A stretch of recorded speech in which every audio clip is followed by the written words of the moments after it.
About a month ago, I got my first ever NAS system, and it's the UGREEN DXP4800 Plus. I'll be honest, I had no idea what I was doing it. I'm completely new to network attached storage. The only thing I knew is, hey, I don't have to pay for Google Drive anymore. I'm in a unique position here as a YouTube tech guy. Not only am I going to be able to give you a nice in-depth review of this UGREEN system, but I'm also going to look at this from a beginner's perspective. What do you really need to know before you purchase this? Plus, some of those beginner questions and more that you already have will be answered throughout this video from the perspective of a 1-month beginner YouTube tech guy user. Yeah, but there's a lot to get into. Let's talk about it. Subscribe.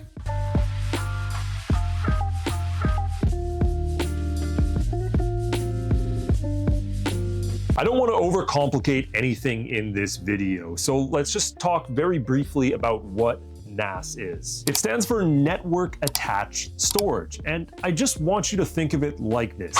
It's cloud storage sitting by your computer that basically creates your own server that you can access anywhere in the world with an internet connection. But you own it, you control it. And with this UGREEN system, you even decide how much storage you want included. And that's the first thing I want to talk about. But before we get into that, let's talk about what you can expect with the actual device you're getting. In this case, we're focusing on this specific UGREEN model, but just keep in mind a lot of these NAS storage devices are going to be very similar. The best way to think of them is as mini PCs that are configured to just act as storage servers. In this case, you have a 5-core CPU, 8 GB of DDR5 RAM, and built-in 128 gig SSD. With the device, you get all of these different cords, including an HDMI and double Ethernet cords, which you'll need to connect this to your internet. On the front of the device, you have your power port,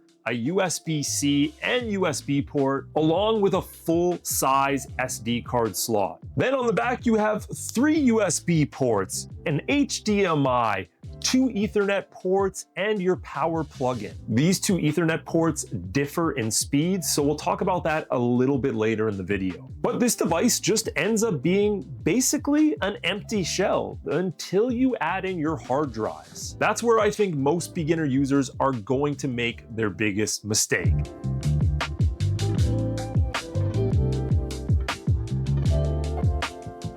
Now that you're ready to purchase your drives, there's a few things you have to know that I kind of learned along the way. And the first 2 are pretty simple. For one, you want to make sure they are all actually NAS drives. That means when you go to purchase it, it says it in the title. And the second is make sure they're all the same size. So if you're getting 2 terabytes, all 4 need to be 2 terabytes. And here's the really brief reasons why. For NAS drives, they are built for continuous use. So there's a specialty there, a few other things, but that's the major one at least. And the reason why you want them to all be the same size is they will actually operate as low as the smallest capacity one. Now, the good part is UGREEN actually has a fully compatible list of drives that you can pick up, and these can be anywhere from 2.5 inch to 3.5. And then there's the ones that I ended up purchasing, which we'll talk about in a second, that I put down below in the link in the description. Now, the last major part with the drives is make sure you don't skimp out with storage. Let's be honest, you're not buying this because you want 8 terabytes of extra storage. You want a lot of extra storage. And if you're already getting that beast of a device, well, you might as well make sure you fork out for enough to last you a damn eternity. That's not what happened with me, because UGREEN, unfortunately, because they sent me this device and the drives, they only sent me 4 2 terabytes, which by the time you configure everything ends up being like 6 terabytes. So don't waste your money the first time around. I went and I purchased 4 24 terabytes, which in total is going to give me around 75. It's pretty pricey, but it's an investment. And you're also probably thinking to yourself, well, those numbers aren't adding up. Why do you have like 25% less? We're going to talk about that in the next section. Really briefly though, the setup for this thing is super easy. The drives actually just click out in the front and all 4 of them slide in and out. From there, you literally just slide them in, connect this thing with Ethernet. I'm actually using a gigabit switch, which is basically just a splitter that goes from the Ethernet cord going to my PC to the switcher, and then splitting off to my server and my PC. Now, there are videos of people telling you how to configure this to get the best possible speeds. That's not what this is. We're just talking about plug and play, simple user stuff. Even with that, you're gonna be really surprised when we get to the speed test how much quicker this operates than Google Drive, both downloading and uploading on other devices. Now for the rest of the setup, you just have to go and install their desktop app for PC, Mac, whatever you're doing it on. And this just walks you through the rest of the configuration, which brings you to this last step, which is a pretty major decision.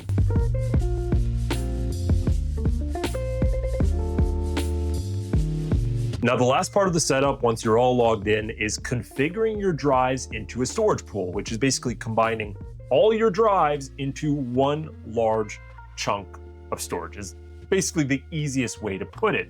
And to do this, they're gonna give you a ton of options called RAID. In these options, you're gonna see two numbers. On the right-hand side is your total amount of storage, if you don't do anything to it. On the left-hand side is how much you have left based on the option.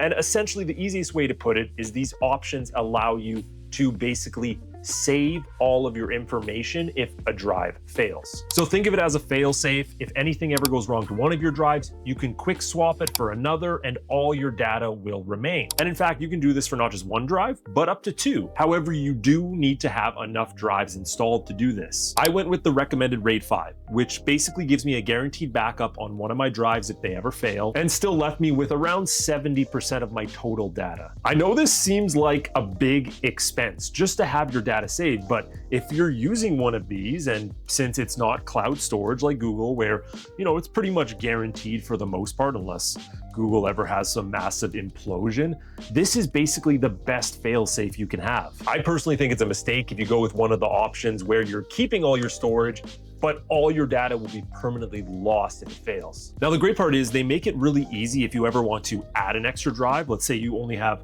3 out of 4 used. Well, you can easily add it to the storage pool later on. And this goes the same if you ever need to replace your drives as well. This desktop app is basically their own operating system in itself, where you can basically download a ton of dedicated apps that let you do a lot of cool things, which we're gonna go over some of my favorites in a little bit, but also easily manage everything from your main PC setup like I have here to my iPhone and even my MacBook computer. It is honestly such a simple process to access your server from literally anywhere in the world.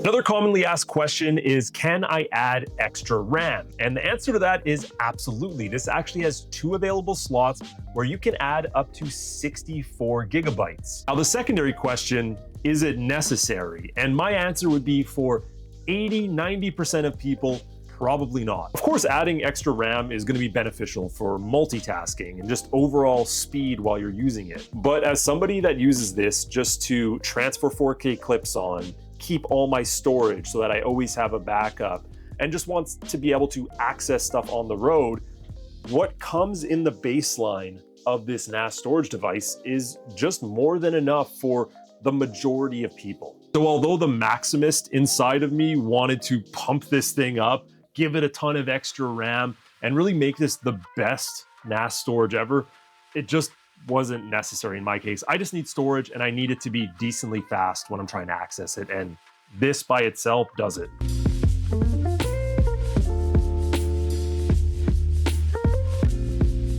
So now you're on the road and you want to access your server. Well, there's a few different ways you can do this, and I'm gonna talk about the ways I do it.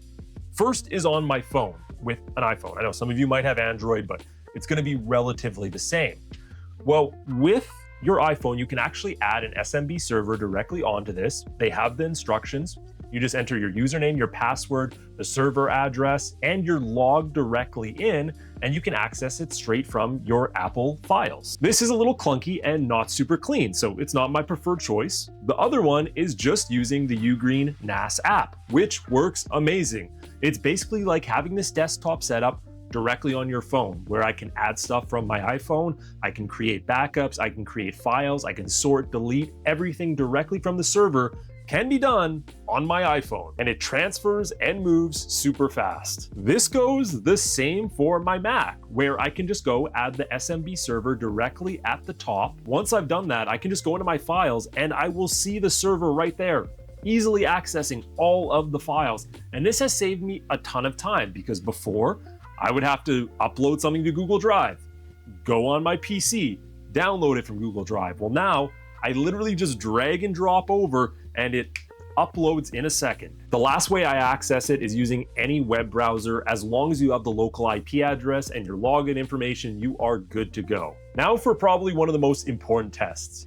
How much faster does this transfer than Google Drive? And just for a little reminder on my setup, I'm not doing anything special. All I have is a 1 gigabit switcher, which connects my main Ethernet, which is gigabit, so it is pretty fast. It's about max you can get in Canada right now. And that runs off to my PC and then straight into the server. So nothing special here, no crazy configurations, just the simplest plug and play. So let's get to the test.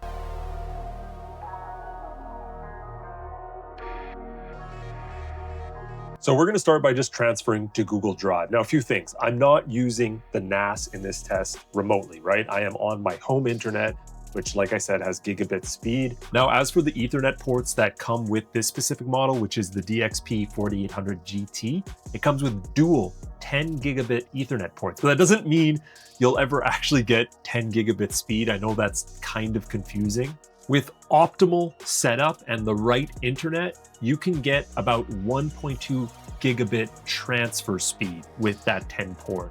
So I know it's a little confusing. That's why I said, check out another video if you really want to optimize your speed. That's not what this is about. But what I do have here is one of my files, and we're going to transfer this one right here and just let it go for a second so we can see how much time remaining it leaves us. But in properties, you can see this is about 712 gigabits. I guess you guys can't really see that. Let me see here.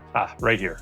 So you can see right there, 712. So we're going to transfer this one right here and see what the speeds and time is looking like. So it's been leveling off at around 9 hours, sticking about that time frame. So that's for less than a terabyte, about 75% of a terabyte, right? 0.75. All right, now I'm in the NAS app and I'm on my files right here. I'm gonna transfer the exact same files, and I think you'll be a little surprised by the results, and I have an explanation for them as well. So when we put in our file right here, we're just gonna give it a second. You'll get this message. It's just whether you want to overwrite similar files, etc. I just put overwrite. And now you can head over to your task center. And this is where it's going to give you the speeds, although it doesn't give you the time. Now, what I want to show you is that my transfer speed is actually capped at around 120 megabits. And the reason for this is exactly as I explained. So if you listened earlier, my setup is just a switcher with 1 gigabit port. So what this means is the theoretical transfer speed is around 125 megabits. And since this is running to the NAS drive, I'm actually not optimizing my internet at all. And most people are going to have a very similar setup. And that's my whole point, is I want to show you that the transfer speeds aren't always crazy fast. They are consistent, but they are not as crazy fast as they could be unless you find out a better tutorial and just do a little research online on how to optimize that, get a better switcher, etc. So this transfer speed actually ends up being very similar to Google Drive, even with this crazy setup as it is and having its own dedicated system. So really what I wanted to show you is that if you really want to max out performance on here, whether it's transfer speed, download speed, storage, you're going to have to do a bit more than just the regular setup. However, let's just say even at that transfer speed, which is a little bit slower, as long as you're not uploading mad 4K video and 8K video all the time, or you're a professional photographer, if you're just holding photos, some videos, maybe some other memories, important files, it's probably going to be fast enough for the average person. Even for me as a content creator, it transfers more than fast enough and definitely is easier than Google Drive when I'm going in between devices.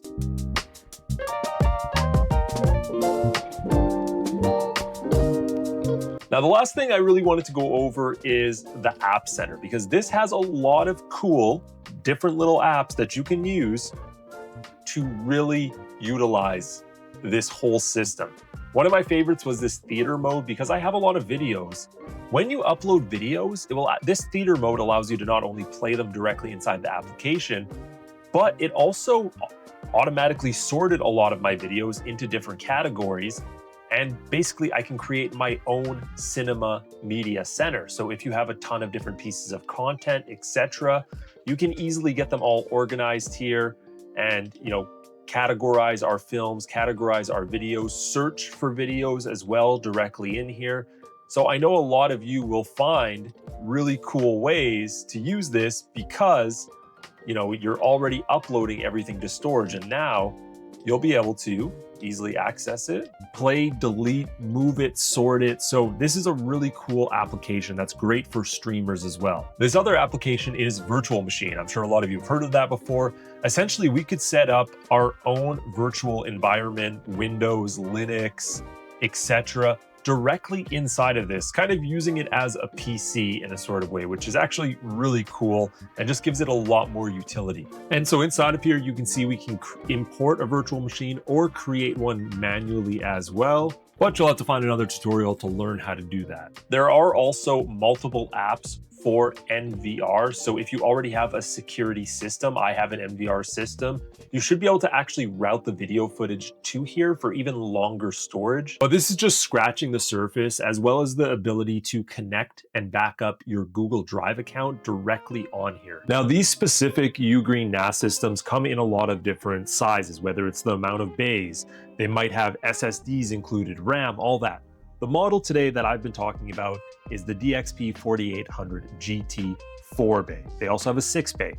Now, regular price, this goes for about 700 USD. Right now, it's on sale for 559, but take that price and probably tag on anywhere from an extra $1,500 up to $3,000 to $4,000, depending on the size of drives you're getting. So it's important to note when you're getting this, especially a 4-bay, and you want to utilize all four, the actual system here, as cool as it is probably the cheapest part of this investment. But I've been super happy with my UGREEN. It saved me a lot of time so far, and I'm going to continue to play around with it, watch some other tutorials myself, and learn how to optimize it even further. Of course, I'll do video updates if I find out anything else really cool that I need you guys to check out. But what I've done is I put the link down below to not just the hard drives, but any other accessories that I purchased, as well as the main UGREEN NAS DXP4800 GT, and any discount code, if any, that UGREEN supplies to me. So like always, guys, subscribe to the channel. Thank you so much for watching Bad Tech, and I'll see you next week.